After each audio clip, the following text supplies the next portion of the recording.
there. Welcome back to The Spark is Love. If you're joining us for the first time, my name is Casey Pacheco, and I am testing and testing and testing. So hopefully my videos are getting better, but I am so grateful that you have stuck with me, that you are here. Today we're going to talk about why it's important that you as a business owner, as an entrepreneur, as a person on purpose with a brand, with a message, why is it so important for you to make money, for you to be profitable.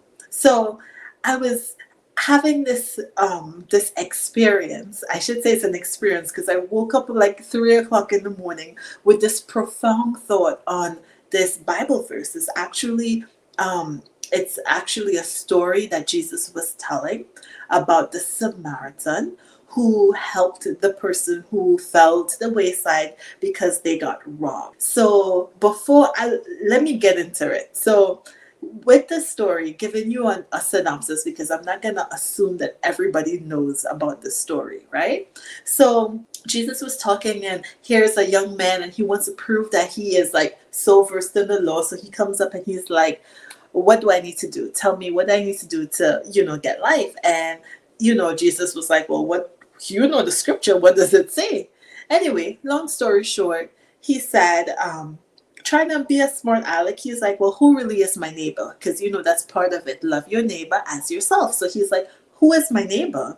And Jesus answers him with this story.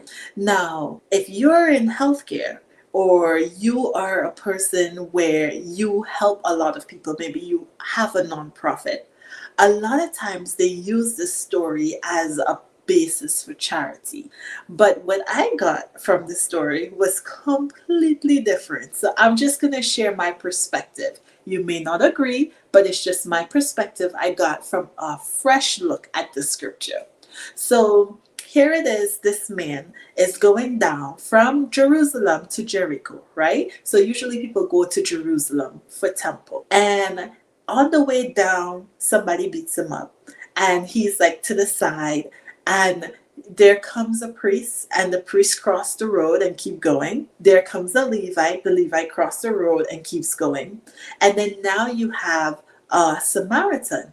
Now a little backstory is that Jews and Samaritans don't get along. They're like enemies, right? But the Samaritan noticed this man is at the side of the road and he feels pity for him. So he takes him up, he takes care of his wounds. It says he pours oil and wine on the wound. Then he takes the man, puts him on his animal, takes him to an inn, pays the innkeeper to take care of him, and then tells the man, whatever I owe you, I will repay, right?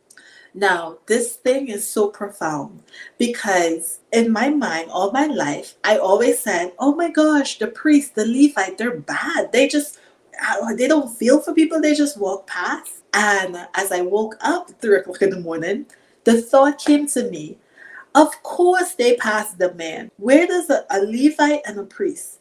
They work and serve at the temple. They don't have any kind of economic power. They don't have any money. They were not in a position to help this man. So they kept moving. The help that this man needed required money.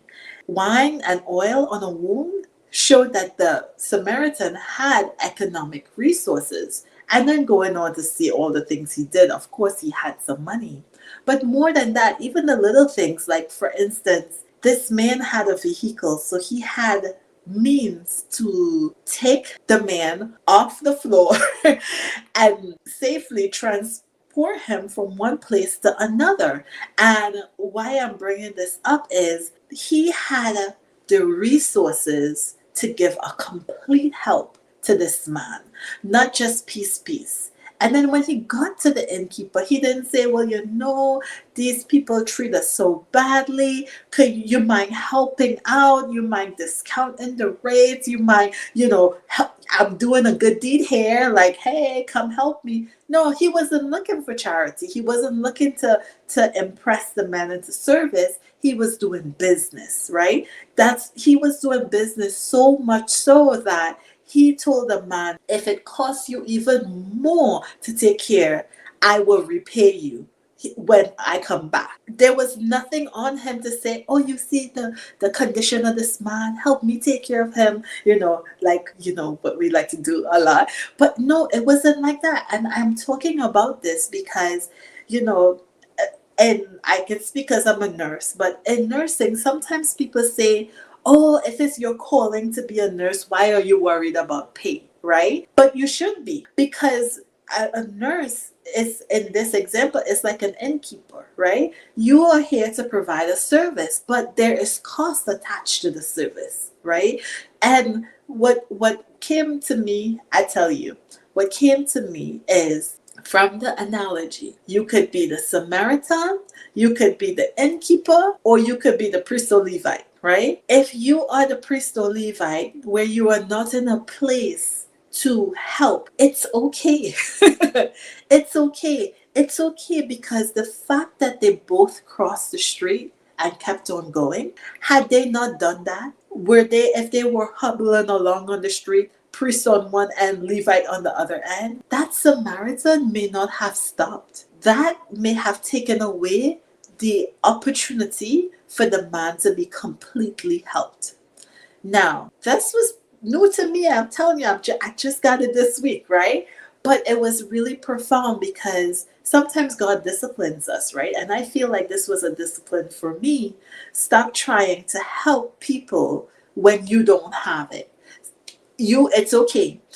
Don't make the priest and the Levite into the Samaritan. That was not the moral of the story. The moral of the story was, Jesus was trying to say, despite your prejudice over there being a smart addict, right? Despite your prejudice, despite what you think is holy and right, right? And despite you feeling yourself being so righteous, who you think is so righteous ain't the same as who God thinks is righteous, right? So that's kind of what Jesus was implying when he was talking, because it was in response to the young man who thought he was so, versed in the law or whatever. But this is more than just this is saying, in order for us to give people the help that they need, we really need to have economic power behind us.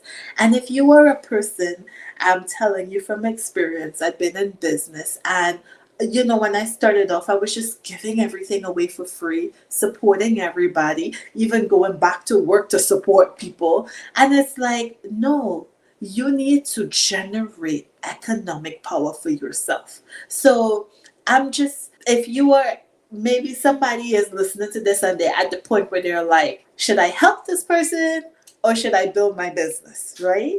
You need economic power in order to give a complete help. Another thing was, for the priests and for the Levite, it's okay if you realize that you are not in a position to help someone. Sometimes it might not even be just economically, but it could be emotionally too.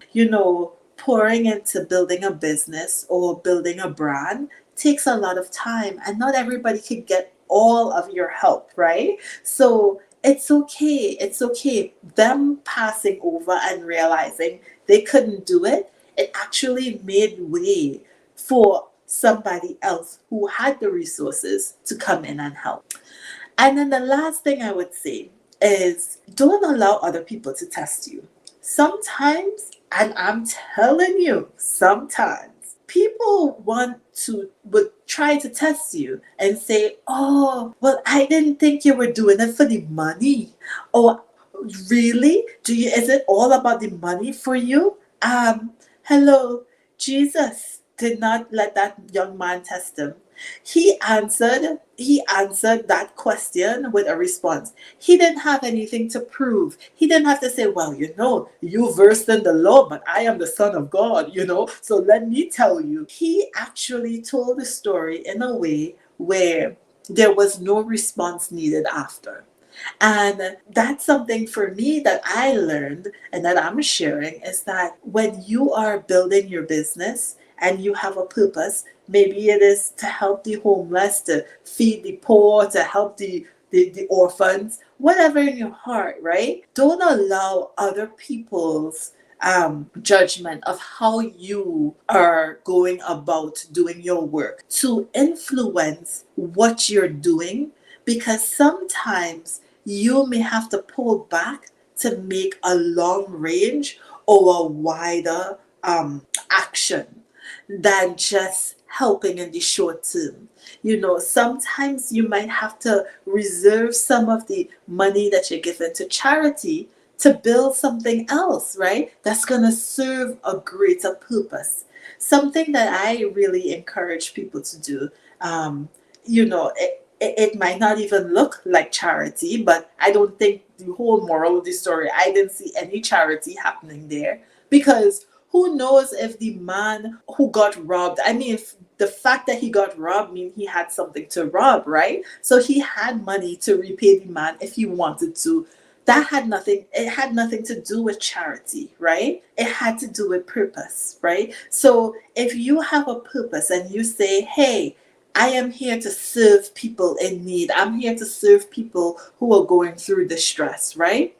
It might be an investment, right? To build a platform where people who are in need, who truly want to better themselves, who truly want to build themselves, will be looking for you. And when they look for you, they're able to find you. It might be better for you to build a platform or build your visibility so that the people who have the economic resources to give a complete help can find you, locate you, identify you, and actually collaborate with you to give a whole, complete help.